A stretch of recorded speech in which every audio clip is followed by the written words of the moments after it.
Hi, and welcome to another economic commentary. My name is Stuart Bergman.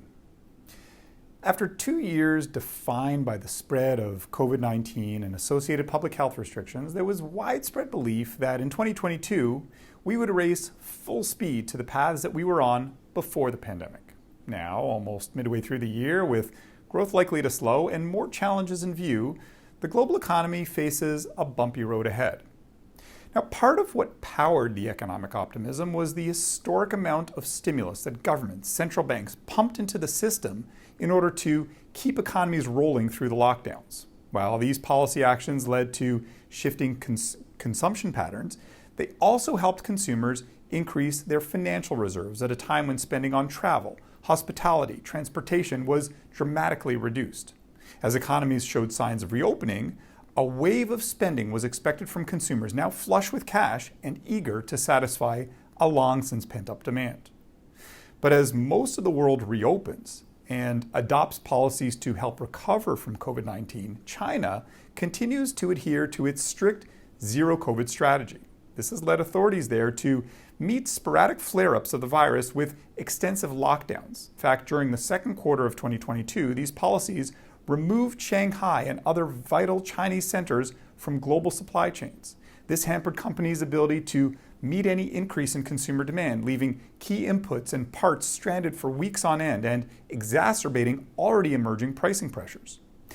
While China was voluntarily cutting off parts of its economy from the world, Russia's late February invasion of Ukraine led to coordinated and wide-ranging sanctions that destabilized global commodity markets, with Russia and Ukraine providing nearly 30% of global wheat exports and countless other staples. Global food prices have surged since the beginning of the year. Targeted export bans on foodstuffs by countries like India, Indonesia, urgently attempting to safeguard their domestic supplies, have only exacerbated these shortages. And with reduced plantings and rising input costs, we don't expect prices to come down anytime soon. Uncertainty around Russia's significant share of world oil and gas exports has also pushed up global energy prices. We forecast West Texas Intermediate oil to average $102 a barrel in 2022 before easing back slightly to $94 a barrel in 2023. North American and global natural gas prices are forecast to remain strong as Europe seeks to diversify away from Russian gas supplies, competing for liquefied natural gas cargoes and keeping prices elevated. On balance, elevated commodity prices and a strong U.S. dollar will negatively impact developing market growth. In our summer global economic outlook, EDC Economics forecasts these markets to grow by a combined 3.2% in 2022 and 4.3% in 2023. At the same time, food and fuel price pressures are likely to increase risks around political stability in several countries. These challenges have further complicated the path ahead as central banks walk the very fine line of bringing inflation under control without ending an increasingly delicate economic recovery or upending asset prices.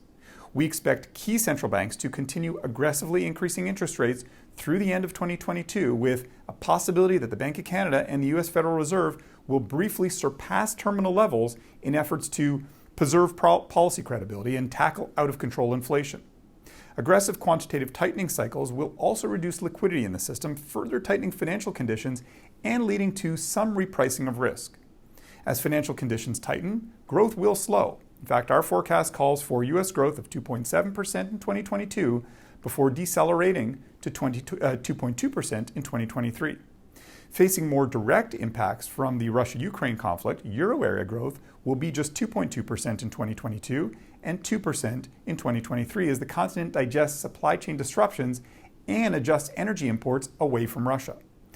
The Canadian economy will see modest strength over the next 2 years, with growth reaching 3.7% in 2022 and 2.2% in 2023. The bottom line? The impacts of the war, China's zero COVID-19 strategy, ongoing supply chain disruptions, and the potential for more political instability have complicated the withdrawal of policy supports without inducing recession and financial market dislocation. We continue to see strength coming from elevated levels of consumer savings, especially out of North America. Additionally, while central bank actions are aggressive, interest rates continue to remain low by historical comparison, and any increase will take time to feed through. Our outlook calls for the global economy to grow by 2.7% in 2022 and 3.3% in 2023. That said, however, the probability around our downside scenario, which includes recession, continues to increase and is now at its highest level since March of 2020. So buckle up, it's going to be a bumpy ride.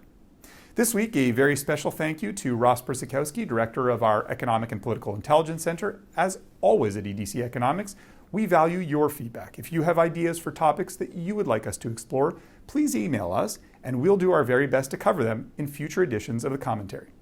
Until next time, thanks for watching.